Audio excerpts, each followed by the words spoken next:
indeed a pleasure and privilege for me to be participating in this ALMUS event. Of course, year after year, despite my views going wrong. Anyway, ALMUS has got a knack of timing the conference. Of course, last year also we have been talking. Post ALMUS conference, there is at least a 2 rupee move. And of course, there was a 10 big figure move in euro last year. This year, possibly the market has front-run ALMUS conference from 73 to 90 we have come. So, especially ahead of November 19, possibly an explosive day that is awaiting us. ALMUS conference is taking place. So, whether a 2 rupee move is going to happen on the left side or right side, you have to decide. So, 2018 has been a tremendous year. There is no doubt about it. Turbulent year. And all the big figures change. The one thing actually, basically the theme of the conference, global uncertainties. The uncertainty arises when the correlations break down. The correlations in which we believe over the decades have broken down.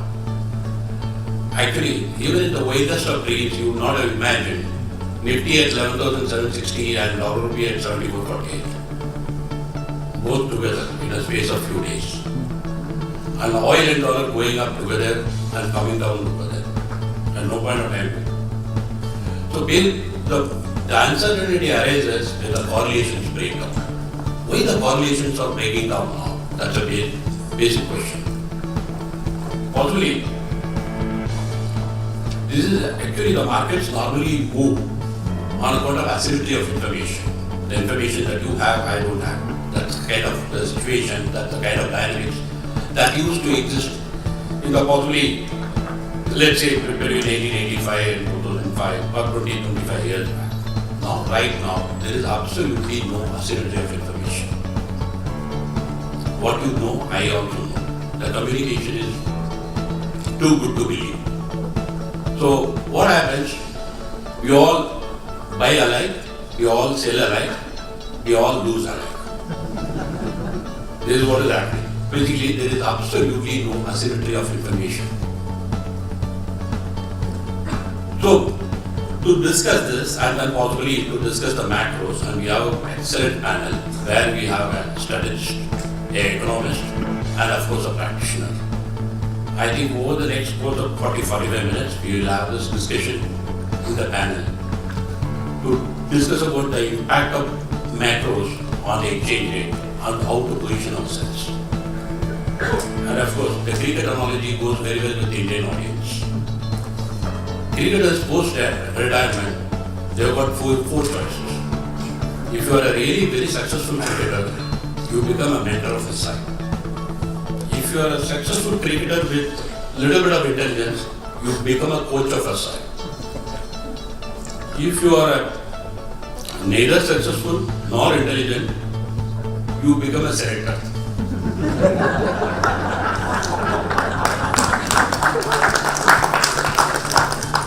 Then, if you are a disaster in both, you become an umpire. So Maulik has decided to put me as an umpire in this panel discussion. So you draw your conclusion. Thank you. All this, the umpire's decision is final in the match. I have great pleasure in inviting Mr. GopiKrishnan, Head Macro Trading, South Asia and Financial Markets India, Standard Chartered Bank. Known as Gopi in the financial market, he has traded across all the asset classes. Mr. GopiKrishnan is currently heading the financial markets and macro trading with Standard Chartered Bank India. He has more than 20 years experience and has earlier worked with Dash Bank and IDBI Capital Markets. Put your hands together for GopiKrishnan.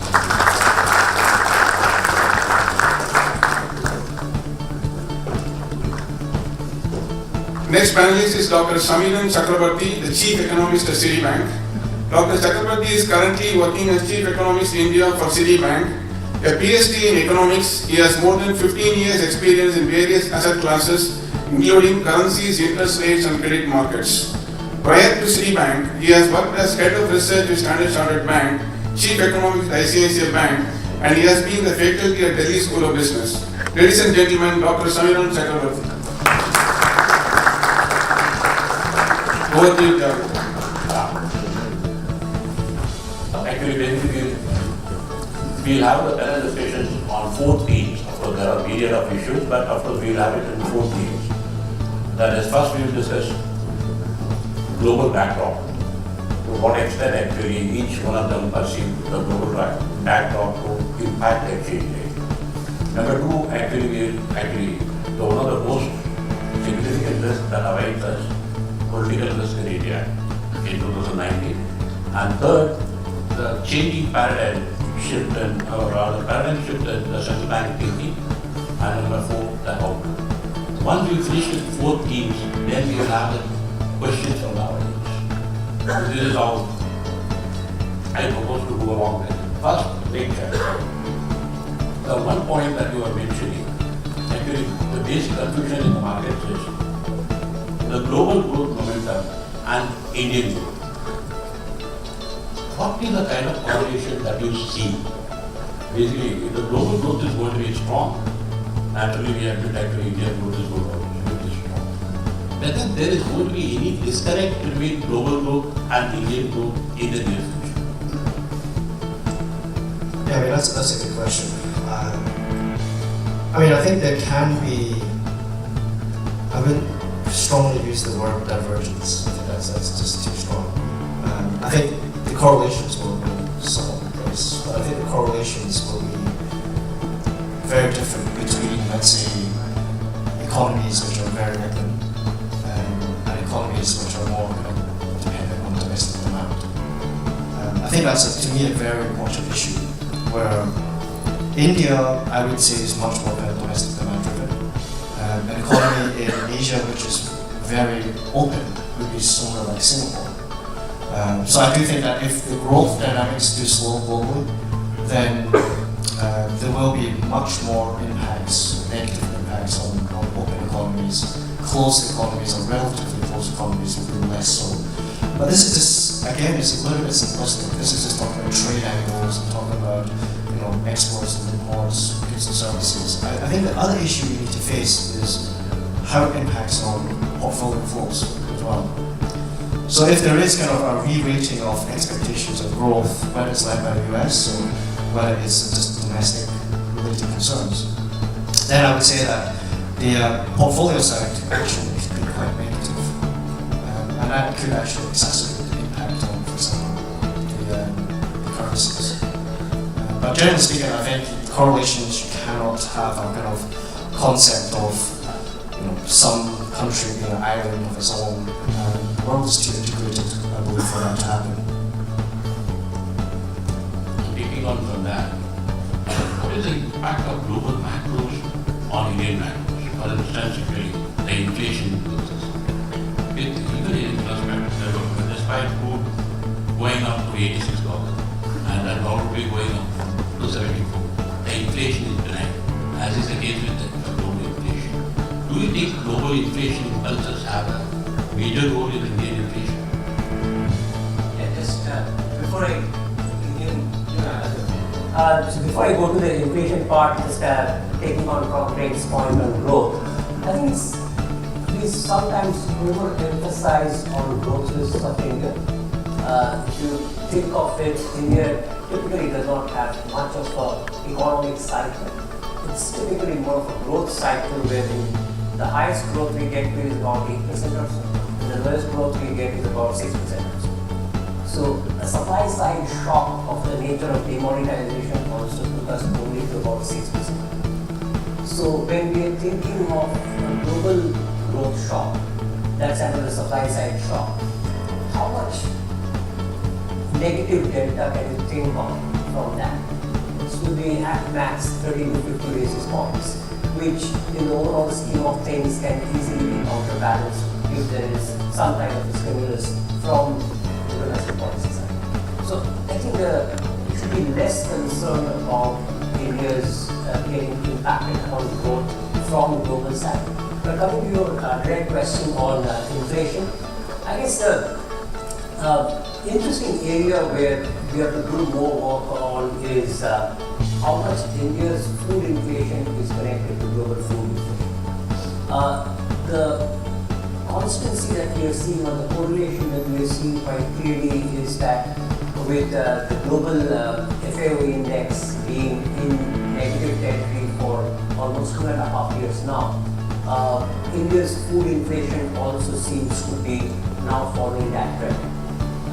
And it's not just a matter of certain crops or certain vegetables where there has been depression in prices, but it's across the board in items like milk, meat and fish, which are protein items where we thought there will be higher price inflation as income growth happens. So there also it appears that it's following, not even sugar, where it appears to be following the global pattern than more the domestic pattern. Now it's an involved discussion that how much of this is related to India's export-import policies on food, but I suspect that that's the channel of transmission of global inflation into India, which is relatively under-researched, and we focus too much on the oil channel of transmission of global inflation to Indian inflation. And the last point is what I would be very closely tracking in 2019 is global wage inflation. In India also we have seen a pretty long period of very low wage growth. So by our metric, both urban and rural wage growths are now at almost a decade low. In nominal sense, in real sense, it's slightly better.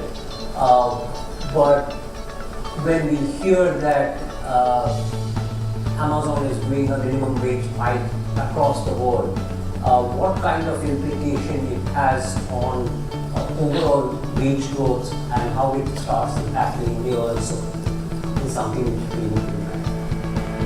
So, do you see a perceptible disconnect between growth and employment numbers and corporate earnings? So that brings us to a discussion on how we measure growth and how it has changed. Without getting into too much technicalities, let me put it this way, that earlier we were measuring more of output, now we are measuring more of value, which is output plus production. And that's where this disconnect is coming in the market's mind, because the indicators that we used to track earlier, those indicators correlated much better with output.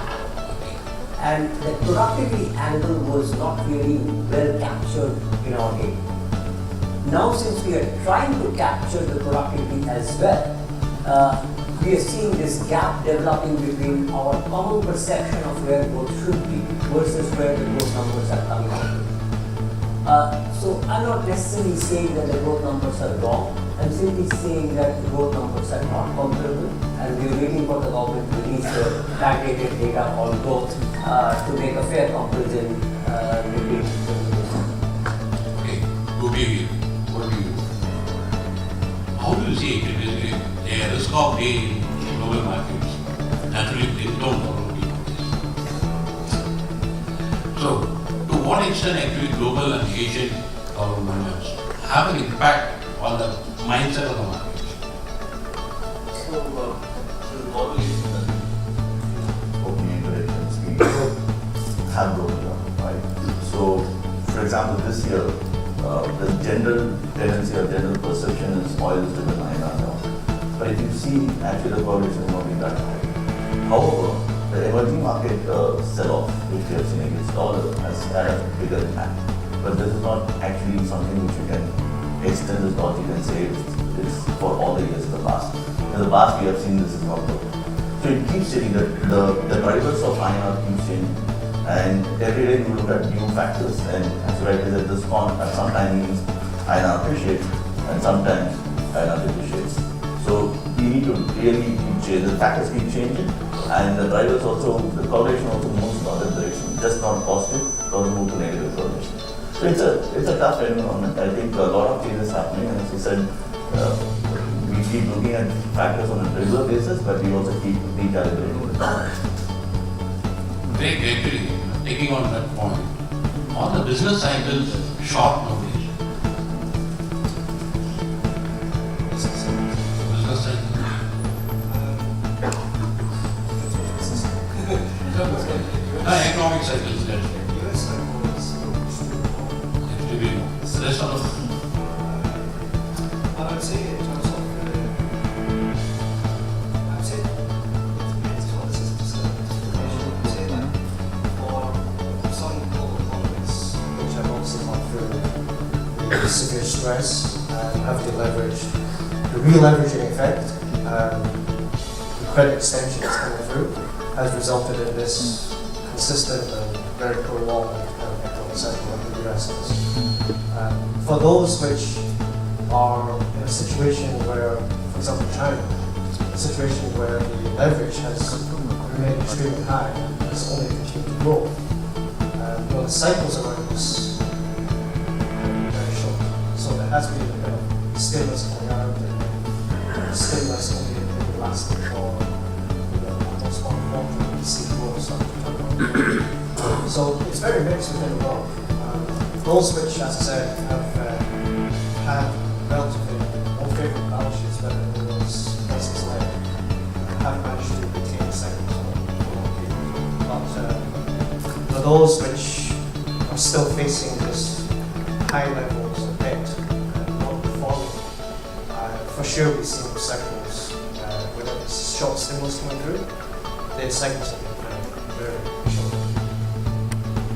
So the second theme that we are going to discuss is on the political risk actually. So Samiran, what do you think the election scenario, whether how the outcome will impact the macros to, of course, the second order impact? Yeah, so I'm neither a cephalogist nor a political analyst, so predicting elections is not my job. So I can only create scenarios for people. So one scenario could be of a stable government with one party having most of the seats to get to majority. In India, it's very unlikely. This was a very unique situation in 2014 where there was a single party majority, which is typically not the case. So I'm not even getting into that possibility, just a possibility where a single party gets a very large number of seats. And the second scenario is that we have a very large number of parties coming together and forming a government. In India, one thing is very certain, that regardless of what outcome you get, the broad thrust of economic policy does not change much. We are unlikely to be a Malaysia where even if the opposition party comes to power, GST will get stabbed, which happened in Malaysia. That's very unlikely in India. And part of the reason this happens is that there's a very vibrant bureaucracy which runs policy making in India, and that bureaucracy remains the same regardless of which government comes to power. So their thought process, there is some continuity in that thought process. Where things change is that if you have a really multi-party government versus a single-party majority government, is the pace of decision making could change substantially.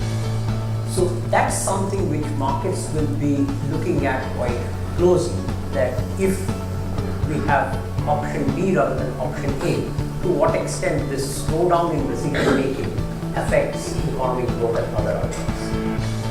The second thing that people will be looking for is the manifestos of the two kind of big blocks.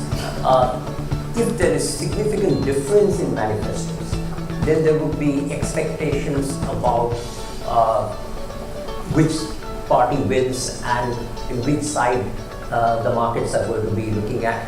We all know that markets live on hopes, and manifestos are the best places to look for hopes.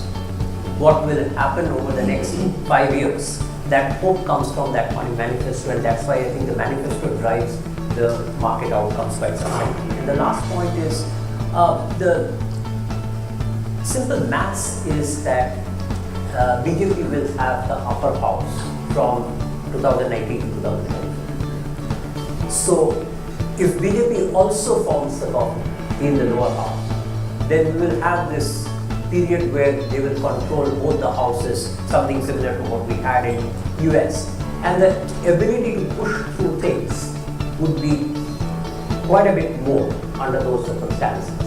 Whereas if it's a non-BJP government which comes to power, then what we saw between 2014 to 2019, a similar kind of thing can happen in a reverse way, that you will have lower house with somebody and upper house with somebody else, and that can be an additional factor which would slow the decision-making process. So these are the different things that the market would be looking for.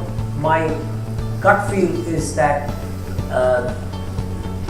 even if BJP wins, the market euphoria might not be as much as 2014, but if BJP loses and non-BJP government comes, then the market reaction will be quite negative. In which way? Market reaction could be Quite negative? negative. No, market reaction could be negative or positive? Negative. Okay, fine.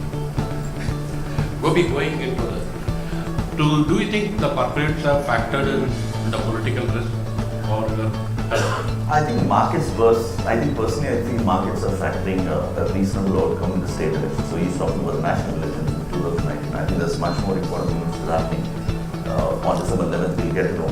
So from our discussions with market participants and clients, corporate clients, that they do believe that out of the 3 states where BJP is ruling currently, 2 they will win. So that looks like an optimistic kind of scenario to me. Anything lesser than that, whether it's 1-2 or whether it's 0-3, then the markets could react negatively even as on December 11th, then onwards. And then it becomes a precursor to the 2019 national elections. So into that we'll have a lot of uncertainties. The fear the markets will have will be whether this government will become populistic in the last 6 months, just to get the national elections in their pockets. So those uncertainties are creeping in. I think that is a risk which I think markets should look at now. We had the Iran sanction risk, we had the midterm polls in the US. Fortunately, everything has gone better than expected, better than feared. But December 11th, I think market is factoring in lesser risk of BJP losing or winning only one or none of the 3 states. So that is a risk I would be more focused on in the near term, and I would highlight that to my corporate clients. Greg, what is the kind of thinking in the overseas investor about the political risk in India? Yeah, I mean, it's clearly a variable that investors are focusing on. I guess first thing is probably not a lot of trust in polls, given what we've experienced with Brexit, for example, and Trump not coming in, but coming in. So I would say that this, there's not a lot of trust in terms of polls, but nonetheless, the focus is very high. I think from the foreign participation point, the view that when Modi came in, there was a lot of reform, a lot of positivity. This generated a lot of influence for the foreigners into the last 10 years.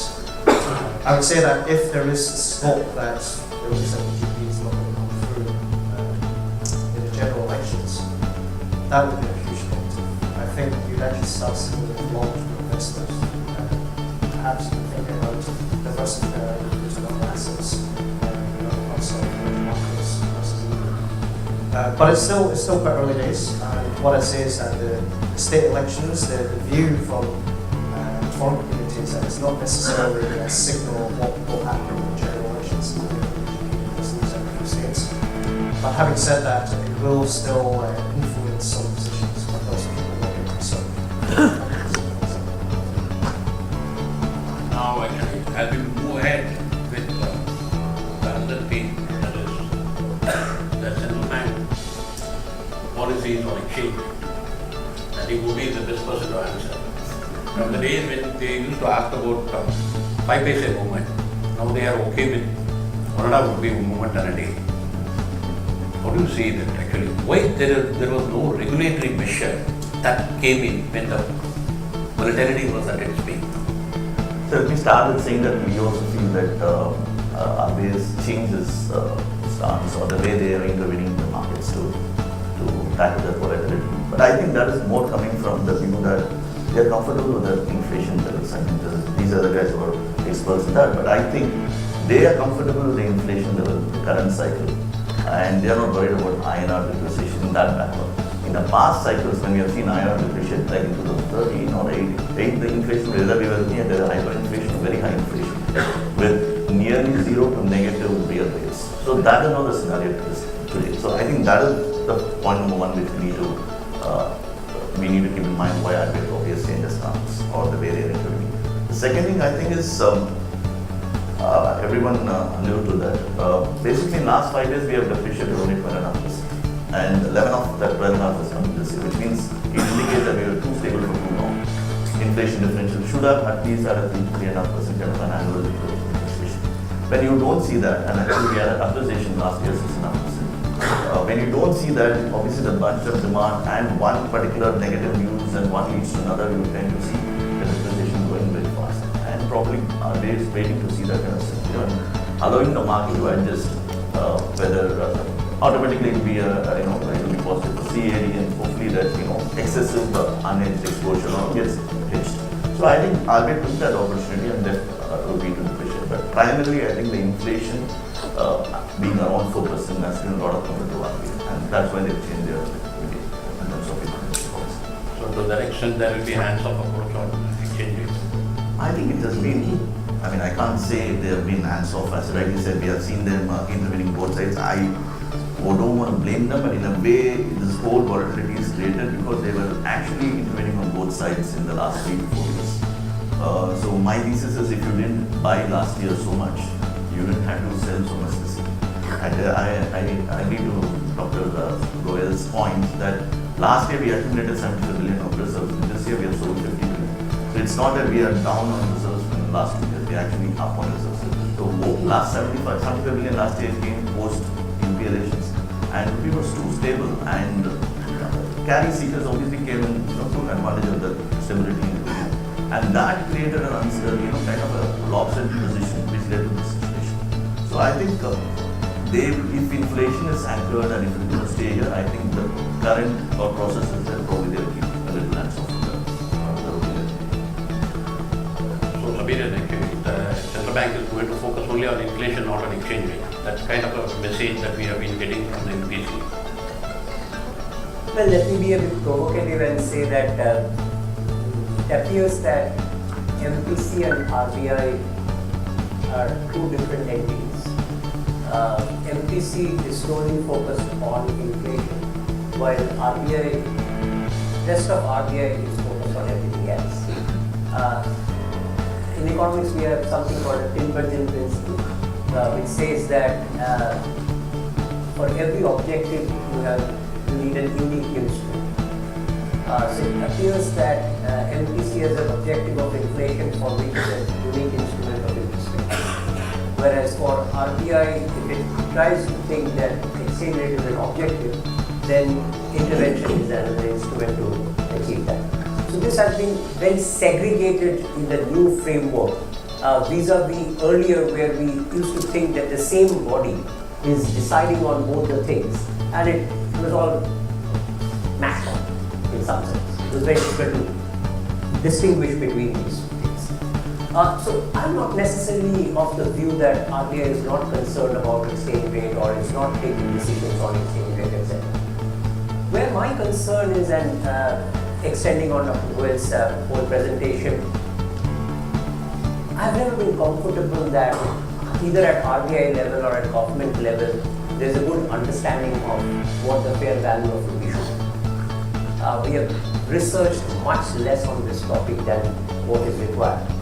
We have always put it under the carpet saying that, we only control volatility and not the direction or level of the exchange rate. But that's okay, but we should have a good idea of what the fair level is. I'm not necessarily suggesting that we always have to push the currency towards the fair value. But what I felt in my staying in the market for so long is that we really have a good idea of where the fair value is. And I'm not taking sides here in saying that an RER model or an FER model is necessarily the best one. But in every country, the policymakers have to sit together and decide which one suits us the best. Whether our RER should have 70% dollar weight or it should be 2004-5 base or 2011-12 base or 2015-16 base. I'm really curious to, and I have no idea why we are still maintaining or publishing data on 2004-5 base RER when the world has moved on. When on every other macro variable, the base year has got shifted. Why the base year has stayed at 2004-5 for RER? So these are very open questions, but unless we have more discussion and debate around what the fair value of equity is, we will keep on having these panel discussions every year on whether RBI is intervening enough or not, without understanding what they're wanting to achieve. Because if you don't know your objective, then you are unlikely to get it right anyway. And this is a classic Indian situation. If we decide what our objective is, typically we achieve. We have decided our objective on ease of doing business, ranking to 50. Look how we are achieving it. Every year we are moving 30, 40 ranks because the objective is very clear.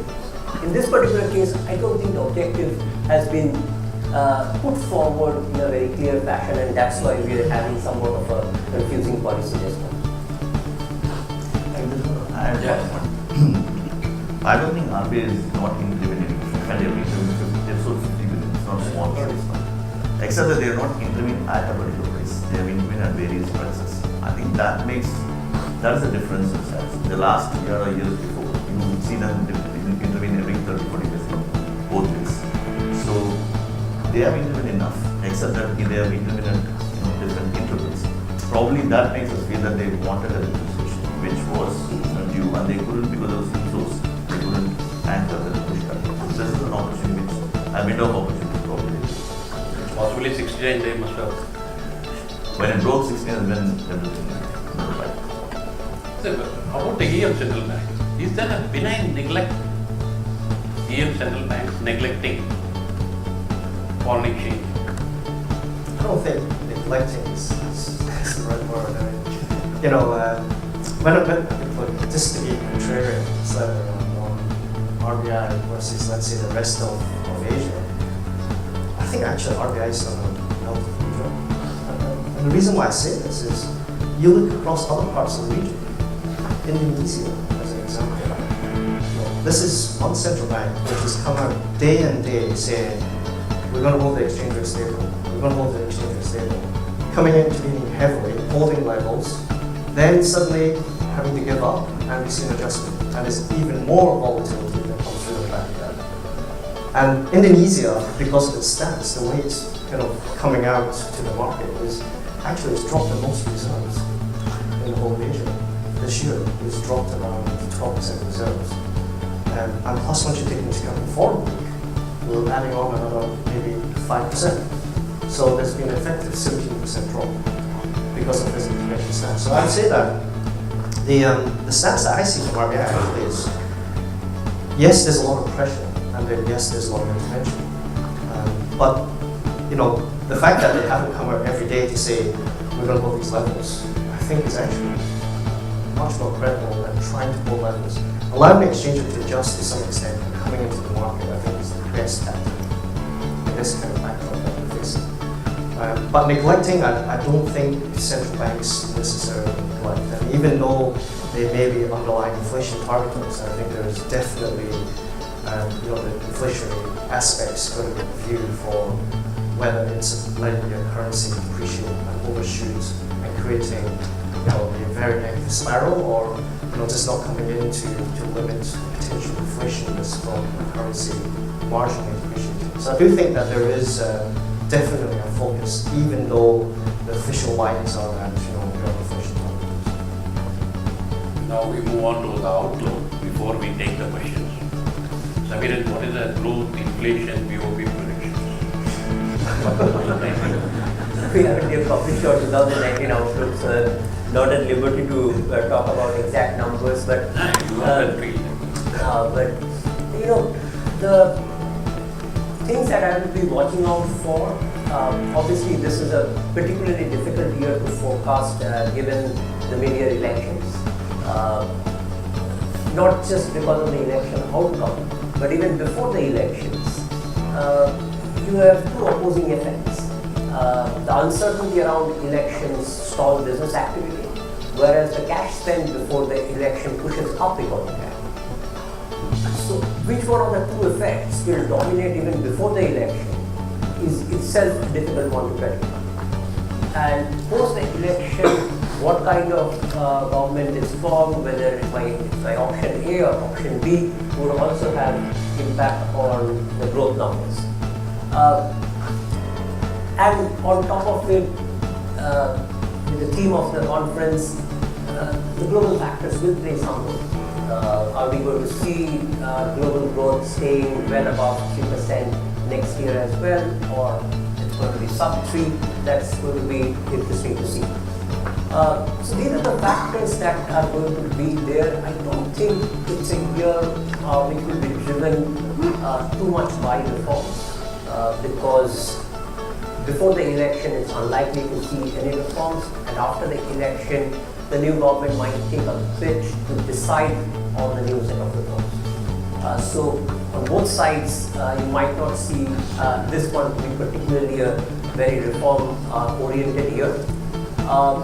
Inflation is going to be extremely interesting because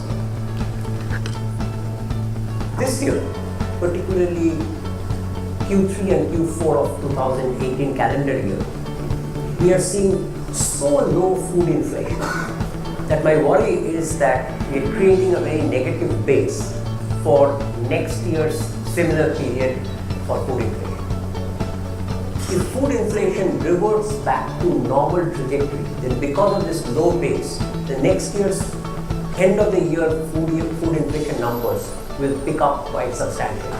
And this is nothing to say about the momentum in food inflation. Yes, momentum in food inflation might be coming off because of a number of reforms that we are doing, and generally we are seeing an oversupply situation that might be keeping food price momentum depressed. But still, the simple statistical base bet it might push numbers up substantially in the latter part of next year. That's the fear that I have. And to what extent it impacts the monetary policy decision now, because monetary policy typically looks 12 months ahead, and if the 12 months ahead inflation projections move higher, would the monetary policy get more tightened now? Because based on current inflation, one should not expect any rate hikes from RBI. But if RBI starts projecting inflation 12 months ahead at closer to 4.5–5%, they might think that they are off from their target of 4%, and that might lead to some small amount of tightening as well. You hope it doesn't is it not? Oh, that's the most important one actually. So, I think the fundamental problem that we have is that we talk about current account as percentage of GDP and talk about everything else in dollar billion. So we talk BOP dollar billion, we talk FDI dollar billion, and when it comes to current account, we say percentage of GDP. And since every year our GDP is growing at 10% plus, we have this nice cushion that even if current account is growing at 10% in dollar billion terms, we still think that, oh, current account is fine. So I would rather want to approach it in a financing sense. So say right now we have about $17 billion of monthly trade deficit. That's been the trend. Now our estimate is that if oil stays at 65, then it shaves off about $1 billion per month from oil. So if you convert that 17 billion monthly trade deficit into current account deficit, that's about $7 billion of current account deficit. With oil coming off, you're probably at $6 billion current account deficit. You have about $3 billion per month of FDI, about $1 billion of salary capital inflow. We still have a gap of $2 billion to fill. And that $2 billion has to come from portfolio flows. That's like $25 billion a year of portfolio flow being required just to get the BOP flat. And if you don't get that 25 billion because of the risks that Craig has been talking about, then the alternative is simply for RBI to intervene. So while I have the sympathy that I have on RBI being less interventionist is that when it's looking at these projections, it's probably realizing that the intervention need is not a short term. It could be quite prolonged stretching over years. And in that situation, you cannot go over the board right now not knowing how much requirement is going to be 3-6 months down the line. What if Fed hikes more than what we are anticipating?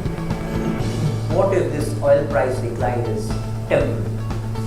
So to keep those contingencies in mind, we have to be absolutely sure that we have a BOP surplus on a sustained basis. It's a very involved discussion that why we are having this persistent current account deficit. If you ask me, in my view, India is only one problem, and that's the problem of a structural current account deficit. The rest of the things in India is fine. We in markets, we debate every 20 basis point GDP up or inflation down, but those are just sideshows. It's a singular problem, current account deficit, solve it, we are fine. Great. What is the best emerging market in 2019? Who will go to be the best performer?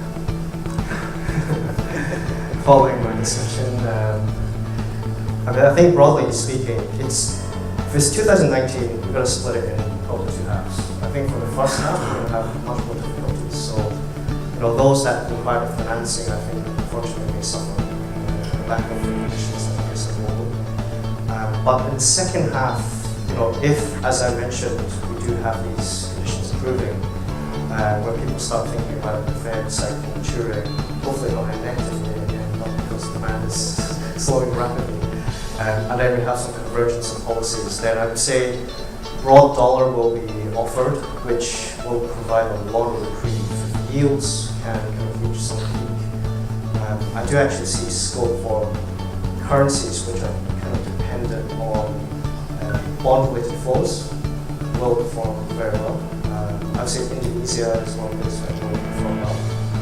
I even believe that India will perform very well as well in the second half. We just have to get through some of the concerns, imminent concerns around politics and policy as well. But generally speaking, I'd say I'm quite optimistic on the emerging markets in the second half. The valuations will be very important. And even at this juncture, what it's telling me is that valuations of higher yielding currencies are actually quite attractive. But the problem is fundamental backdrop. I don't believe will turn quite yet. We need to see that begin to turn, which could be around maybe Q1, Q2 next year, before I get much more interested in terms of high yielders performing. Gopi, traders view on exchange is interesting. Interest rate. Or interest rate, okay. So interest rates are very interesting, right? So I think into the MPC October, I want to just give you the background. All of us expected it, everyone. Some people were expecting 50 basis points. Just a few hours before the MPC outcome, I was writing an internal mail where I was trying to put a probability against no rate hike. And I put a probability of 5%, and my trader came up with it. They're wasting the probability. So that was like, he was given that it was a rate hike. And of course, we didn't have a rate hike. And I think it was a bold move. We can discuss that. There are difference of views on that. But post that, anyway, RBI has also been lucky because oil is coming off and generally been better. So from where we stand now, it looks like rate hikes are not happening till March. It's difficult to predict anything beyond that. And if there's a change in government, there will be change in policy. RBI being an inflation targeting bank today, if there are policy changes which will impact macros, including inflation, you can expect changes in rates. So till March, probably I can give you a view. Probably and interest rates. When we talk in when you say interest rates, there are 2-3 interest rates in this country. So here are the swaps which actually predict the number of rate hikes and the liquidity tightness and the liquidity surplus. And there's another one which is government bond, which goes in its own manner, right? So we had interest rate anchored around 6% last year, where interest rates moved, the bond yields moved higher. And today interest rates have been hiked, and we are seeing bond yields moving lower. So there's an important factor why this happened. Last year, RBI was selling bonds into the books, irrespective of what happened on the overnight rates. Demand supply said that the bond yields had to go up. And it's a reverse which is happening now. The macro is not looking that great, and hikes are happening. But rates, bond yields which starts at 8.20 is currently trading at 7.80, give or take. So I think that is because RBI started buying, and the expectation and the view is that they will continue to buy, thanks to one, the intervention they did in the FX, and two, also the liquidity, the cash system which has been increasing, and into elections you will probably expect that to increase more. So if that continues, I think the bond yields per se can go to 7.5, and overnight rates of the RBI repo rate probably will stay at 600 much. This is the view probably. What is the easier as a class to trade? Interest rate or? I think today interest rates seem to be easier because at least you have a large buyer whose demand is bigger than the supply. So probably it's easier, but FX was the toughest, and I think since the last few weeks it's been pretty okay. But I think it's all dependent on oil. Though the oil correlation has broken down, but you never know, suddenly you start correlating with oil. So yes, FX is tough. I would be a trader in options in FX rather than outright. I know bonds have gone up, but still I think bonds can come back because a lot of events till December. Great. Now, over to the audience. Actually,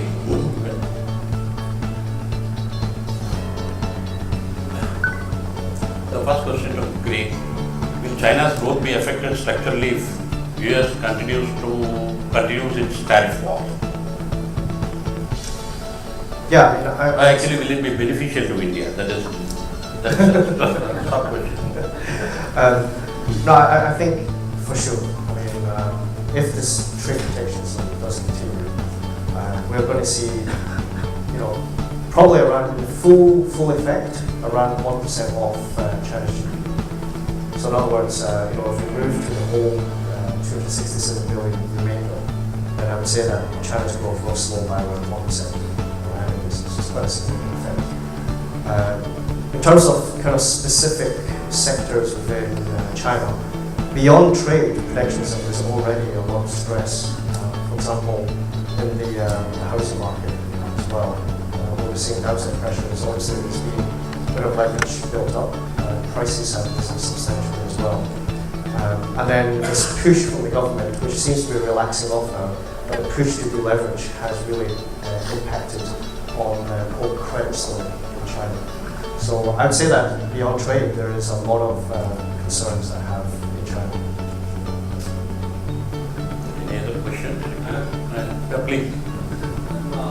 Marshall Sampath from Rupert, and my question is actually about one of the elephants in the room, the relationship between RBI and the government currently decelerating, and every day we see headlines, etc. I mean, how do we see that play out in terms of some of the volatility, both in the rupee and in the and in interest rates, given the fact that every day someone's talking about an imminent change in leadership at the RBI and other sort of marketing of the subject. Appreciate your perspective. Gopi, I want to start by saying we're all regulated by RBI. So all three of us are regulated by RBI, so we will definitely be concerned about that when we say something. But these are things which will definitely impact markets. So we are closely watching Monday outcome.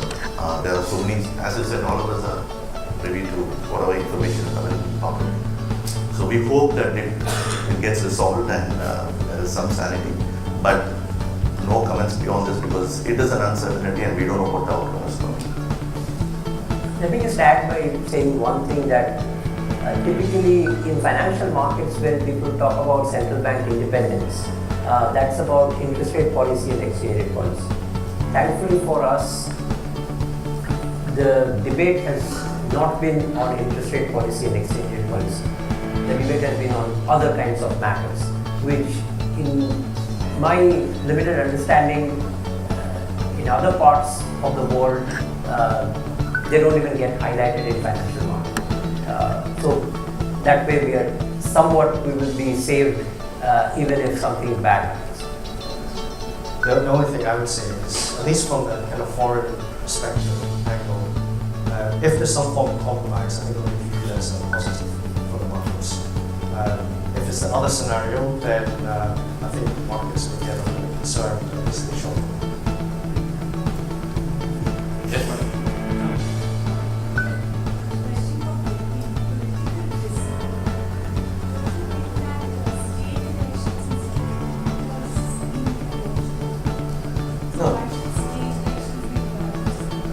So, you're perfectly right, ma'am. We have seen that in the past as well. But if you've seen UP elections, before the UP elections, we are talking about the market's perspective.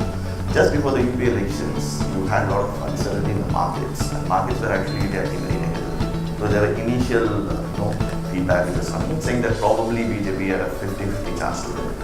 The outcome was completely different from what it was, and it was considered as positive, and you saw a lot of inflows coming in, portfolio inflows coming both in equities and debt, and that helped our way to accumulate results and also to be appreciated. So if something goes negative from where we stand, so today 2 out of 3 is expected. If it is 1 out of 3 or 0 out of 3, then markets will definitely react, because it is definitely different from the national elections. But markets being markets, and portfolio investors will immediately think there is a risk of markets, the government coming with populism kind of measures. So that concern will start coming. It may not fructify. As I said, it may eventually be that BJP could win even if they don't win the elections here. But markets being market, they will price in that risk.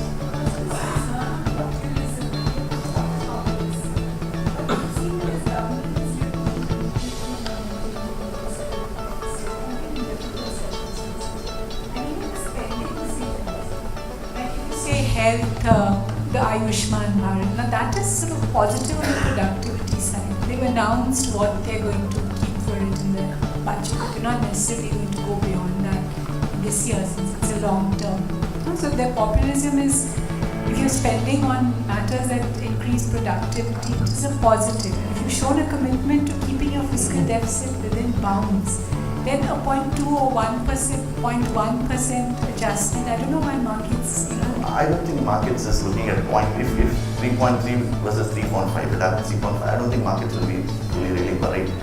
The worry would be whether there will be more than what it is. So we still don't have any clarity on the fiscal deficit being, obviously Samiran will take an add. I'm saying sitting in November, we still don't know whether the 3.3 or 3.5 will be achieved. If the elections go negative, then the worry will increase. That's the only limited point.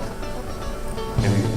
And just 2 quick comments. One is that while there has been exemplary restraint on expenditure and quality of expenditure, the worry is more on the revenue side.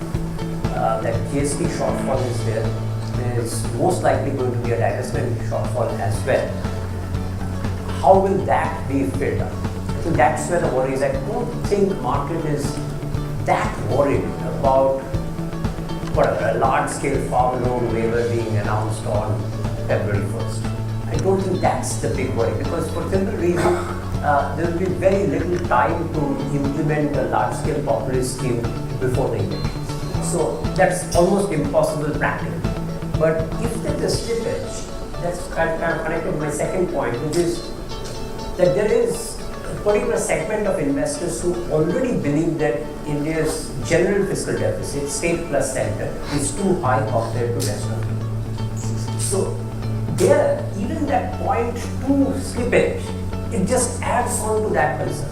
You might argue that 0.2 in a bigger scale of things is immaterial. As I say, that India has only one problem, structural gap, all these fiscal, etc., 0.1, 2.2, does not really matter. But if you are already coming from a perspective that India's fiscal deficit is too high, general government, then even that 0.2 makes you nervous, so to say. And it affects the rating agencies, etc., because they are looking at a particular trajectory of reduction in fiscal deficit. If they see that trajectory being pushed back further out, then markets start wondering whether rating agencies will react negatively. But why such a focus on an announced path? Because if you look at the broad, again, this diversity I was talking about, you had structural tax reform, look at the revenue side. And potentially taxes, there will be a lot of buoyancy. Because India's growth really helps tax revenue. We have better prospects of better growth. Then the number of income taxpayers has gone up. Very recent GST figures show some improvement. So even on the tax side, there's the structural reforms are really positive long run. So very short run, some deviation or some shortfall. I don't know why the market worries so much about it. I think structural reforms are excellent. In fact, I think all of us agree that in medium term all these things are very positive for India. The only thing is that a risk in between. So election is big risk. So as you rightly say, the key question is that should we even target 6% fiscal deficit GDP, or can we run a fiscal deficit in GDP higher than that?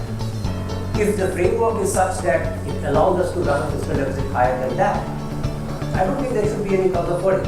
But if the perceived wisdom is that we should be at 6% or lower. Perceived wisdom so much as a target which has been accepted and the government is largely committing to it. But in theory, if you want to debate, I think you can easily finance a higher risk because of higher growth and young population, etc. You know, if you look at the US or Europe with their debt, how are they going to? They have much worse prospects that way compared to a high-growing country. But if there is an announced path and then there's a deviation of 0.2% regarding the sign of negative, I think when you're committed to and shown that you are decreasing the deficit even in times when there's no growth in different conditions and environments. I don't disagree. I don't agree with Dr. Noel. The only point that I raise is that unfortunately we're in a challenging backdrop. And so the delta, the small change, whether it's perceived as a slight negative, will cause a big market reaction. But having said that, if you just step back and look at the actual numbers themselves, like the CAD fiscal deficit in India, actually it's not that bad. The growth momentum is great, and the reforms going through. But the only problem I have is just the global backdrop. In this kind of context that we have, the markets won't be so forgiving.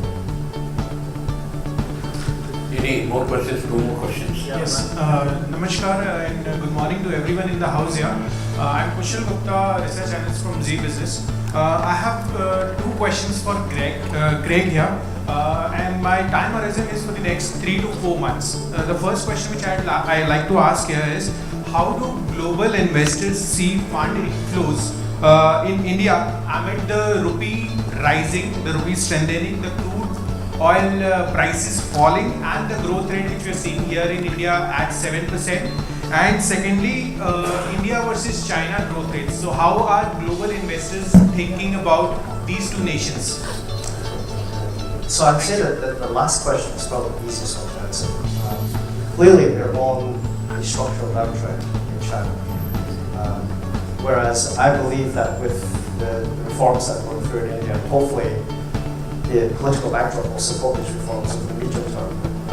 The actual growth differential should narrow and effectively widen ahead. In other words, I do believe that China, the risk is that we will see growth over the next 2 years, possibly slow below 6%, possibly around 5.5%. So hopefully there will be this kind of convergence and then a slight divergence that will come through, which would obviously benefit India in terms of the relative growth story.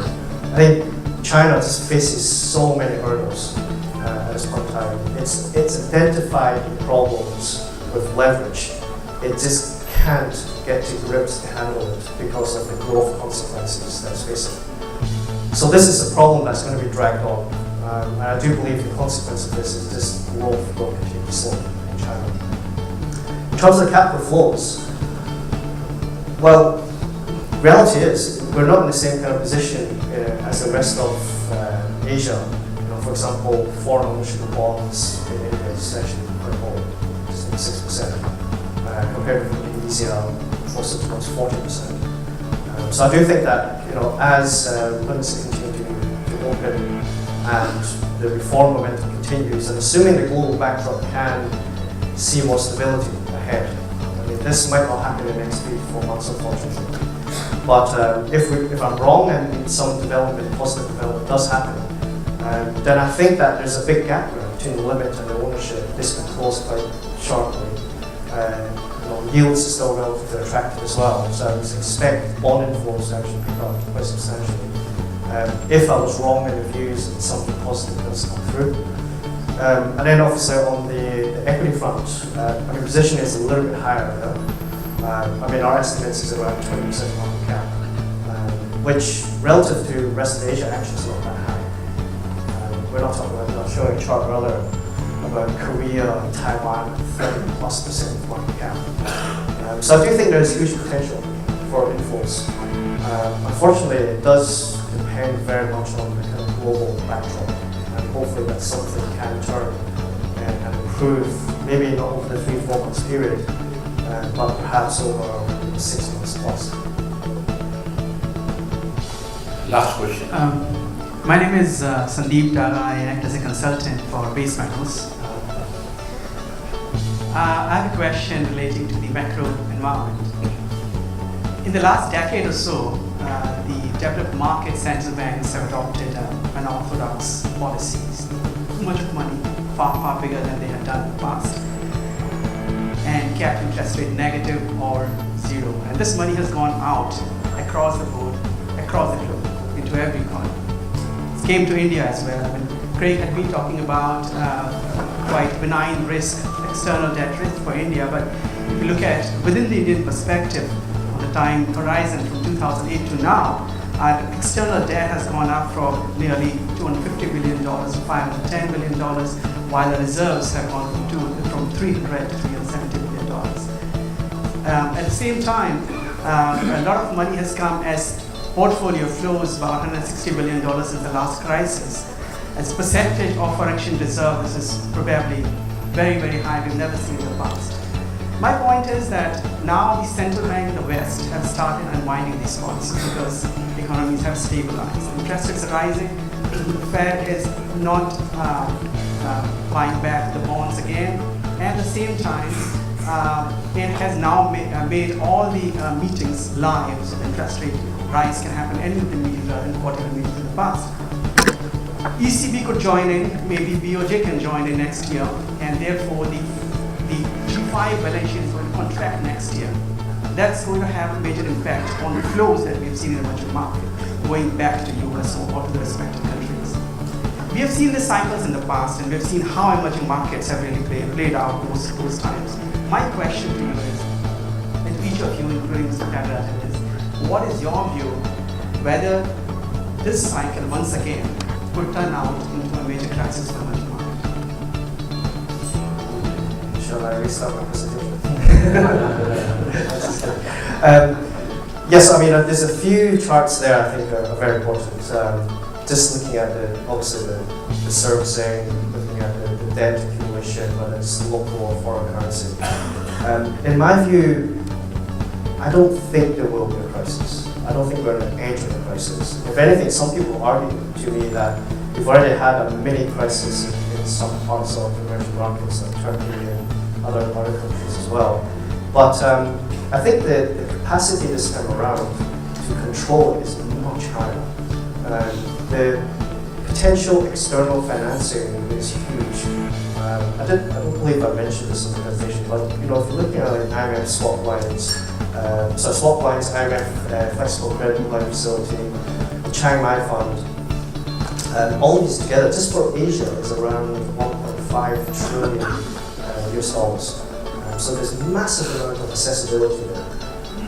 No one's tapped that because no one has faced this extreme stress so far. I believe that the first line is still going to be reserves. That's what's going to be utilized. Second line, where we're seeing some countries implement more significant reforms as well to try and balance the balance of payments. So these are the kind of, let's say, policies that are coming through thus far. We haven't even reached that stage where people are trying to tap external financing. I don't think we will reach that stage, to be frank. Because the reality is, if we're moving into a situation where, let's say, US is perhaps slowing down substantially and emerging markets are facing a lot of capital outflow pressures, actually the risk will be policy convention reverse in the US. I mean, they have built themselves substantial buffer in terms of hiking rates, and also in terms of the balance sheet. It would surprise me if we came into such a dire situation from the US that they could actually freeze this balance sheet reduction or even increase it again. So I do think that policies locally, there's still a lot of ample policies that can be implemented to prevent the crisis. But even globally, some of the drivers of the pressures in emerging markets can actually change as well, if needed. Thanks, Ken. Thanks, man. It has been a wonderful interaction. Thanks, audience. The summary is actually watch out for structural current account deficit and of course the political risk, and then a BOP deficit is going to be a norm rather than an exception. So take care. So that brings us to the end of the panel. Thanks, ALMUS, everybody.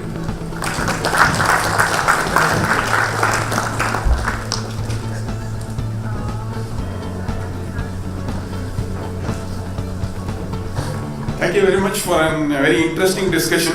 I think all the audience who listened to the discussion were enriched by the quality of the discussion and enlightened by the variety of topics covered, array of topics covered, be it the global outlook, the backdrop, the political risk, and the paradigm shift in central banks' action, and finally the outlook. So we all will live to see whether the outlook happens or not. And may I now request Chakraborty of ALMUS to felicitate all the panelists. And your sound of your applause should tell how well we have received the panelists.